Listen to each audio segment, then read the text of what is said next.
What's going on, guys? It's your boy Al back again with another Love and Hip Hop Hollywood recap. Before I get into it, be sure to hit the like, subscribe button below. If you guys want to add any comments about whatever, be sure to hit the comment section below. This is one of my favorite episodes, and reason why is because it was full of that messiness. Listen, it was just full of it, and I was just like, Mona, I'm here for it. I'm here for it. Hey, we didn't get any Ray J, any K Michelle, or even Lil Fizz. We ain't getting none of them. But it was full of mess, and I loved it. The show kicks off with A1 waking up in the hotel room, which I had a huge problem with. You supposed to be this mega producer, wearing all this expensive jewelry, real jewelry, because you remember last episode, Lyrical said he wear fake jewelry, but he said he didn't. So you wearing all this $100,000 jewelry, or however much it costs, and you mean to tell me that you only own one housing property?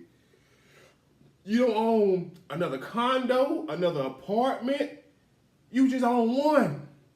With all this money that you making, real jewelry that you wearing, you only own one place to lay your head, and Lyrical is staying there right now. I had issues with that. I don't know. But anyways, he woke up upset, talking about, I never thought I would have been in this position that my wife has put us in, blase, blase. But we ain't gonna talk about him. Then we get, a quick scene change to Lyrical, right? It's still the opening scene, but we go to Lyrical. And Lyrical mad, talking about something. I can't believe my husband, he believed all the rumors that everybody telling him, but he don't want to believe his wife. And I'm just looking at my TV like, his wife has not once tried to clear the air about the rumors. You haven't addressed the rumors. Every time he brings it up, you know what you do? You throw a temper tantrum. You get upset. You start to, oh, you gonna believe him? You ain't gonna believe me? I'm your wife, A1. Huh? You haven't addressed it one time, so please tell me why would he believe you, sweetie? Why? Why should he? Anyways, then she went along to say, oh man, I can't believe the way A1 was talking to me, how he was disrespecting me, talking about me, all this and all that. And I'm looking at my TV once again, saying to myself, you were talking about him too. So you can dish it, but you can't take it. She pissing me off.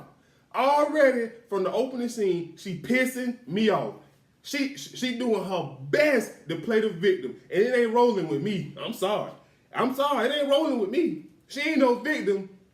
She far from that. She the reason that all of this BS is transcribing. So she need to look in the mirror, own up to whatever she got going on or had going on, and see if she can somewhat save a marriage. So moving on, we got a scene with Nikki and Paris. They at a spa. Long story short, they bring up Paris brings up, I believe it was Paris, saying how, she believed Akbar, which is Tiara Marie's new boyfriend, might be married. I don't really too much care about that, but we'll get into it a little deeper in the recap. Moving on, Apple Watch, we finally get Apple Watch in the studio with A1. And I'm going to just tell y'all straight up. I was expecting big things from my girl Apple. But anyway, but we're gonna address the music part later. I promise. So she gives A1 the rundown on what happened with her and Rockstar about, you know what I'm saying? He's saying that he can make her a big star. She should work with him, XYZ. And A1 was just like, man, that dude jealous of me. You know what I'm saying? I know him from back in the day. I felt like, you know what I'm saying, he jealous that me and Lyrical together. and all of this and all of that, and I don't know if I'm really caring about this whole Rockstar storyline because he just seems very corny to me. Like, I don't know. Like, maybe it's just me. Like, I don't know if I'm gonna get him in the A1, but we'll, Rockstar get another scene later on in the episode, so we'll return to it. So then we moves on to Lyrical, old sneaky, conniving, backstabbing, cheating, wanna be the victim, want everybody to bow down to her behind. She guess who she gonna meet in the studio? She gonna meet Rockstar. Out of all people, look here, man. Look here. You already betrayed hubby one time with sleeping with one of his friends. Now you're gonna go work with the enemy. But you know what? You need some help, girl. Everything that you're doing right now is in spite of your husband not believing you. So you're doing any little thing and every little thing that you can think of to do to get under his skin. And I'm just looking at, if you want to save your marriage, why would you go work with the enemy? Why would you go work with the help? Why? You got to be the stupidest woman that call themselves a wife. I seen online that y'all really ain't married, and it's starting to make a lot of sense as to why he didn't really marry you behind, if that's true. But nevertheless, she pissing me off. She pissing me all the way off, and I ain't got time for it. You talking about something, you want your marriage, but you gonna go and hook up and work with your husband enemy? You don't want your marriage. You don't. You just want somebody to kiss your behind. Then she had the nerve to start dissing A1, talking about something, I made him. Who is he? And next thing you know, her and Rockstar going back and forth, just taking like little shots at A1. And I'm just looking at this little trick like you ain't nothing but a little bitch. I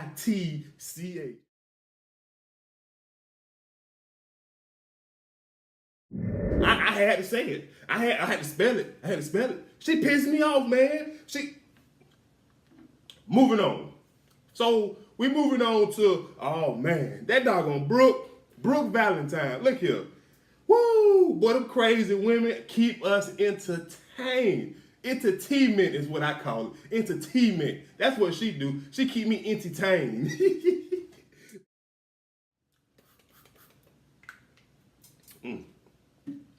Woo. So Brooks comes up with a genius plan to speed up the process of breaking up Marcus and his girlfriend. I can't think of her name. Anyways, so Brooke invites Marcus' girlfriend over to like I said, speed up the breakup process, right?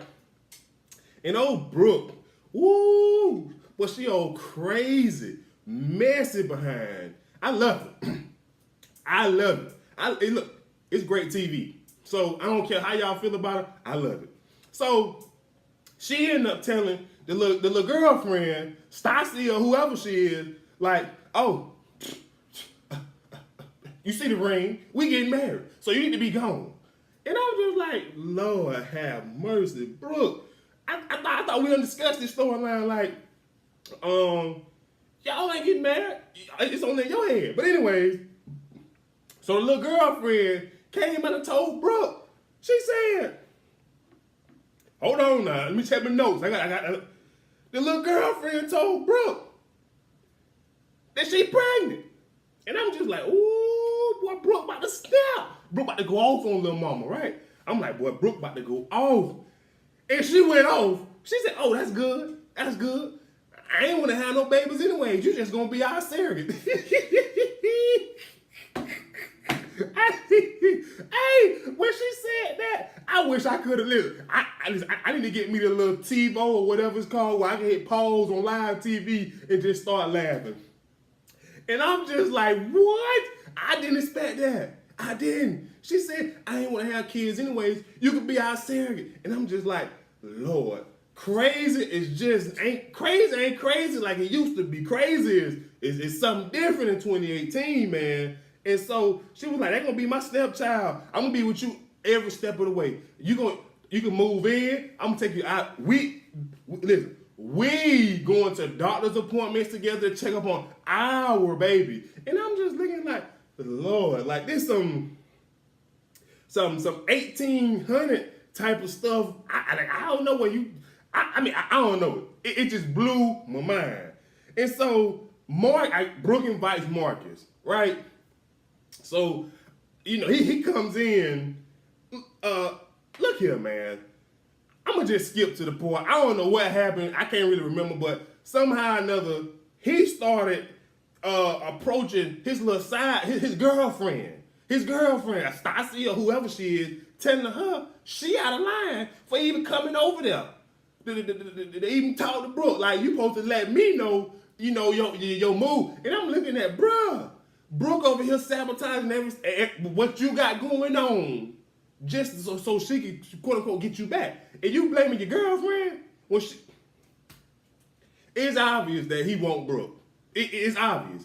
And it's obvious that he loves that crazy Brooke. Because, look, pretty much after this scene, the remainder of the episode, he was just talking about how much he loved that crazy Brooke and how he loved seeing her fight for him and all that kind of foolishness. Look, hey, it is what it is, Marcus. But Brooke, I'm here for it, baby. I'm here for it. Now, you crazy. And crazy made for good TV. Moving on. So now we at some little concert venue or whatever. And A1 performs and he has Lil Brittany on stage twerking to his music. Not too much there other than Marcus shows up, Lucha shows up. Paris and Nikki and Tiara Marie, they all there. I'm gonna just hit this scene real quick. So Lloyd, he shows up, which is A1 brother. He comes through. He apologizes to A1 about the whole dinner with with A1 and his mom. A1 apologized back to him and told him that, you know what, I've been doing some thinking. I think you're right. I think I'm getting a divorce from Lyrical. XYZ and his wife put her 2 cents in. She said what she said. I ain't gonna even address that too much. Then Paris and Nikki tells Tiara Marie about Akbar might be marrying Tiara. When they told Tiara talking to them like, girl, you ain't telling me I don't already know. But thanks for the heads up. I'm gonna go holler at him, girl. But you ain't telling me something I don't know. I know my man married, or he told me he was married. But anyway, that scene was quick, or whatever. So moving on to the next scene, Tiara goes to lunch or whatever it is with her bae Akbar, and she like, look here, dude. We got to get down to the bottom of these marriage rumors because it was cool that you put me up on game first. That you told me that it's a woman out here who's saying that she's married to you that's using your last name. I appreciate that, bro. That's what she was telling Akbar, right? She said, I appreciate that you put me up on game like that. And I'm just sitting there like, what? You smooth, boy. You smooth. Because that's how you cover your behind before you get exposed. Because it's going to happen that you get exposed, but it's just a matter of time. So you go ahead and put it out there like, yeah, I got this chick who I used to deal with. She crazy like Brooke Valentine, say that we married, X, Y. That give you a little time to do whatever you're gonna do with the new chick. I know what you're doing, boy. I'm a guy. I know what you're doing. Anyway, so Tiara was like, man, hey, this issue.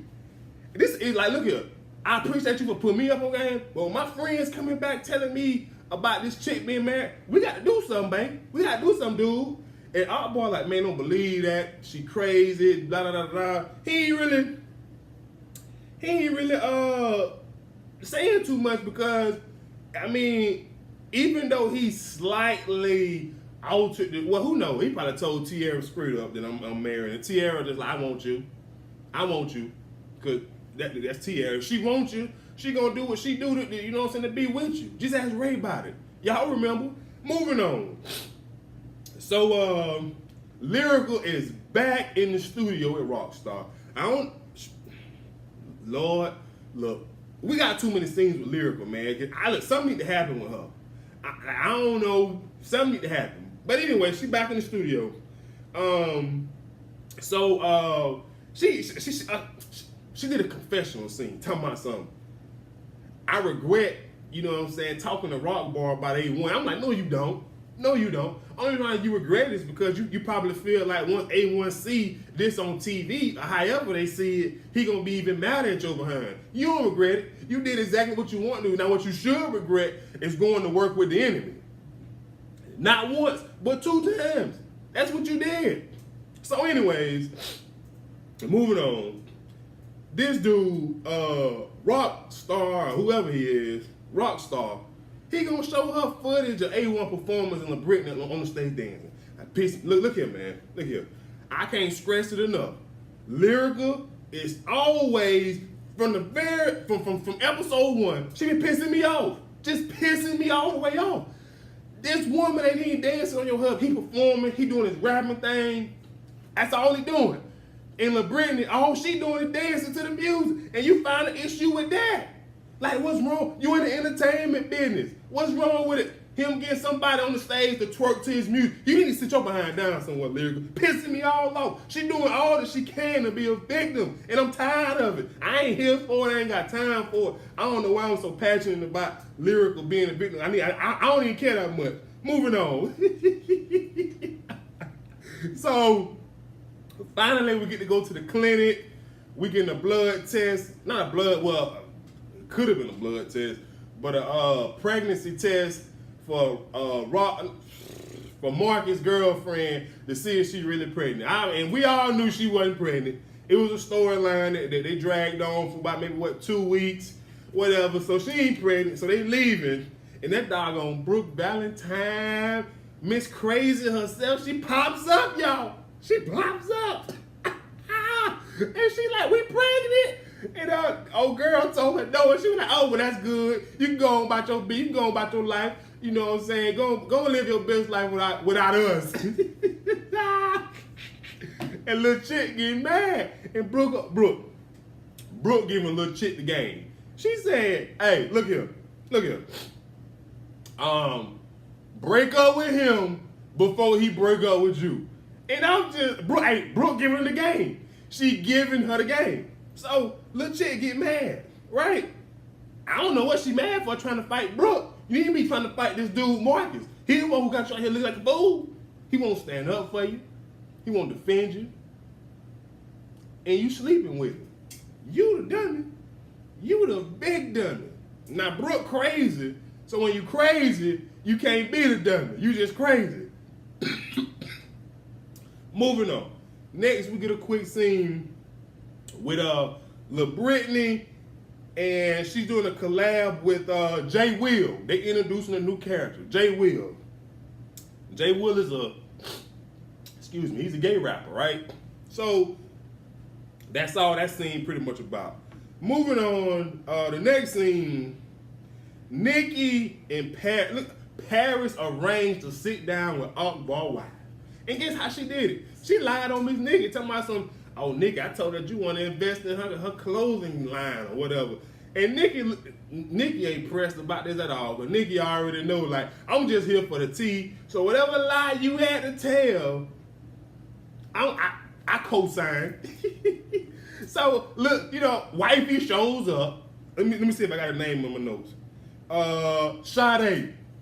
I'm gonna call her wifey though. Sade shows up, and look, Paris get right into it, like, oh yeah, she likes your clothes, but when we get into business, I just get nosy, and your husband is talking to my friend Tiara. I'm gonna skip all the blase and get to it.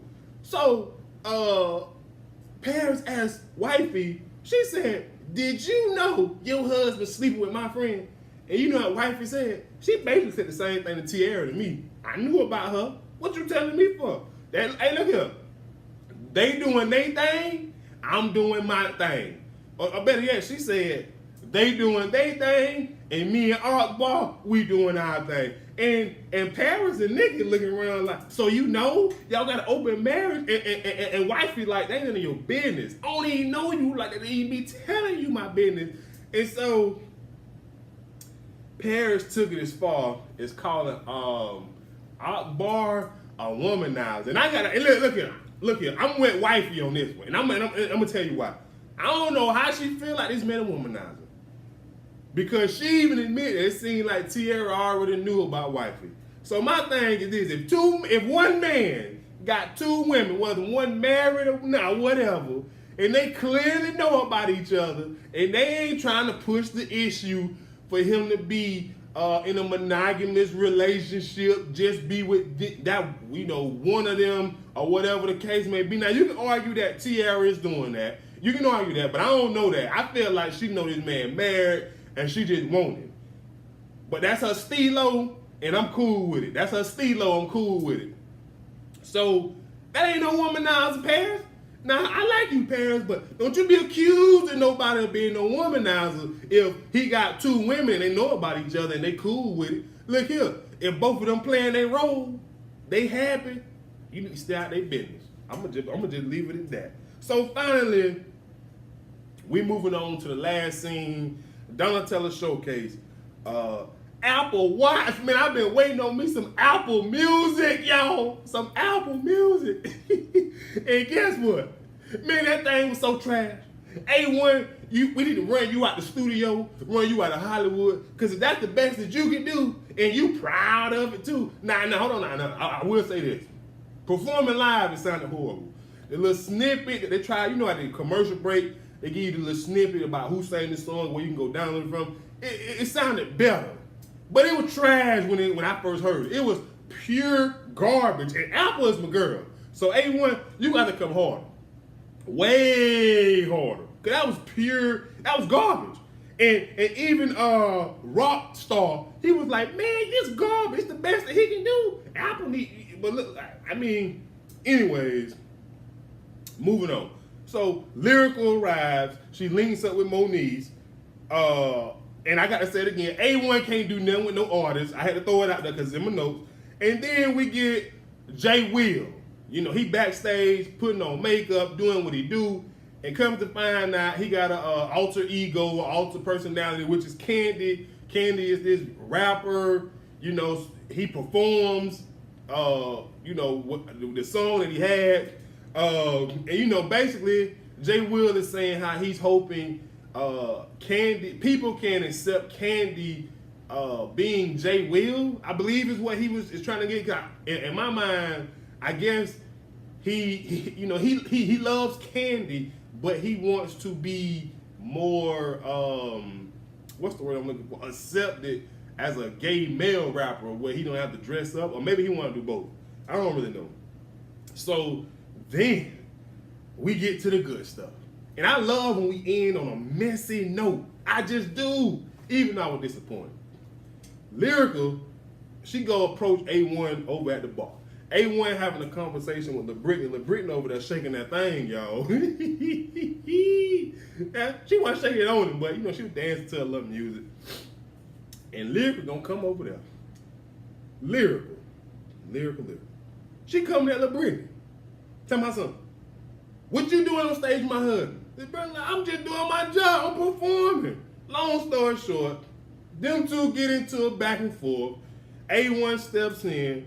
A1 pulled LaBrittany out, out back, and he was like, he said in the confessional that it was messed up that LaBrittany called Lyrical a B or whatever, because she don't even know what's going on between him and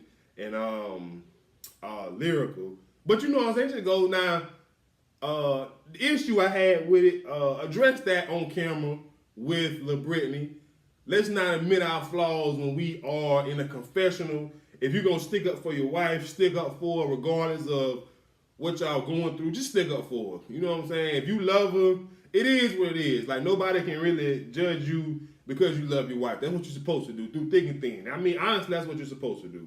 But anyways, we go back in, and Rockstar is over there laughing at the whole situation. Look here, man. The next thing you know, A1 just started getting a back and forth with Rockstar. Man, you jealous of me? You want to beat me? And I'm just like, with that mess you just put up there on stage, how you embarrassed my girl Apple, he don't want to be you. I think he's better than you at this point, but we'll see. So, look, and Lyrical was co-signing with Rockstar the stuff he was saying. She was pissing me off. And I'm just like, somebody, a woman, Moniece, her Moniece cool. Somebody just come in, just get Lyrical a backhand or something like, you see your husband is in a heated argument with his enemy. And whose side you on? You on the enemy side. So you know what you become to me? You the enemy now. Sign these divorce papers. Long story short, Lyrical wanted them to fight. Then she acted like she didn't. She wanted them to fight. But you know what? I was disappointed in the end because A1 tried to fight Rockstar. And you know what? It just be pissing me off because I know that they ain't gonna fight. I know they scared to fight. So stop giving me these scenes if you ain't gonna let them thump. Let them touch each other. Just let them push each other. But Rockstar, he wasn't trying to fight A1. He was exiting stage. A1 wasn't trying to get his fingernails messed up or nothing like that. But anyways, guys, I got to wrap it up. That's all I have. Be sure you guys to subscribe, like, comment if I left out anything. You guys want to add anything, be sure to share. And I'll see you guys next time. Peace.